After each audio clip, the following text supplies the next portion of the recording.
Hello boys and girls, this is VuduMagic once again, showing you a game between MRJobe and a brand new opponent.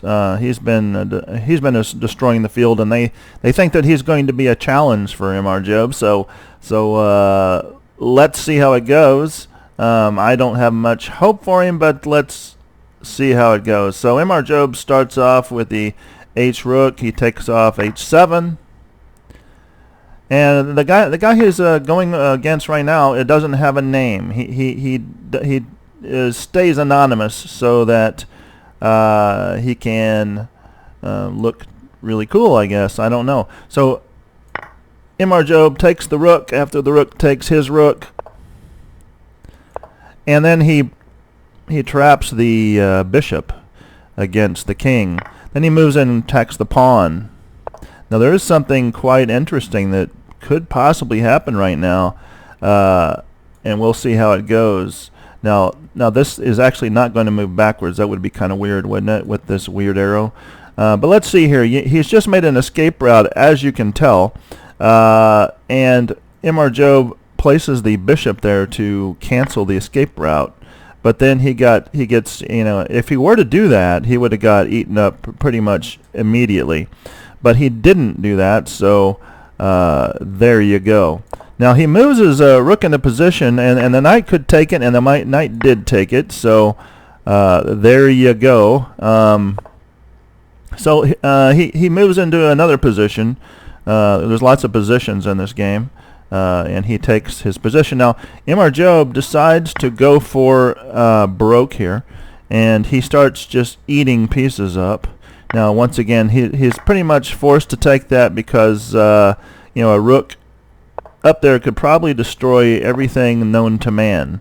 There's lots of things known to man, and that's one of them. Now, as you can see here, the knight moves back in order to protect this space because MRJobe was about to take this and then force a take of the rook, but he did not do that. Now, MRJobe now, since the bishop is gone, places his bishop right here. Now he's probably going to move this pawn up in order to block the attack, or even that one for that matter, and he didn't do it.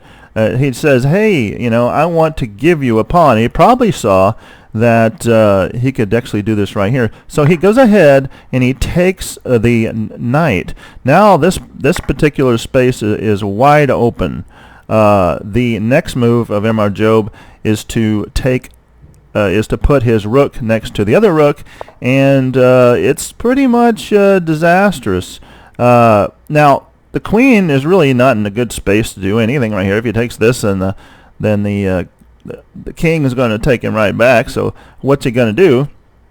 But what he's really done here, as you can tell, is he's actually placed the queen in a place where it can protect the bishop if the bishop is actually taken by the rook. And likewise over here, the king has the ability to take this one. So let's see what happened. MRJobe decides to take his pawn and move it forward so he can move the knight out. He also now moves the rook up here. Now, there's not a whole lot that can be done at this point. He's going to take the queen out, and maybe do a force of a queen exchange, because there he goes. Now, as you can see right now, it's pretty much over. He's just eating up pieces. The bishop's going to try to get out of the way right now, most likely, but then he moves the rook up to pin the bishop against the king. Now that's his last major piece. Now I thought that the mysterious man, who no one knew the name of, would do a really good job against MRJobe, because they've been saying so much about him, so much praise, so much hype. But as you can see, it was not what we had thought, or not what they had thought, and they're probably very disappointed at this particular moment. MRJobe moves up the rook to protect his rook, and as you can see, he's probably going to go down here to take the pawn and force him over. Now the king is actually forced over at this point, at this juncture, MRJobe could move right here, but then the pawn could come down and he just take the pawn. You know, Mr. Mystery Man is he's going to have a hard time here. I'm not sure what he can do, to be perfectly honest with you. And I like to be perfectly honest with people because being dishonest is actually quite a bad thing. MRJobe takes the pawn, pins the pawn against the king, moves over and takes the pawn, just as I was talking about. Now he's free to take the pawn since the pawn was being parked against the king. Now he's got 4 rooks against a king. Now let's see what he does here. He's not really able to move many places, so MRJobe comes and checks him. He's probably going to move back there. That's what I was assuming. At this particular juncture, he moves his rook back, and now we can see that he's probably just going to start doing the little rook walk down and put him in checkmate.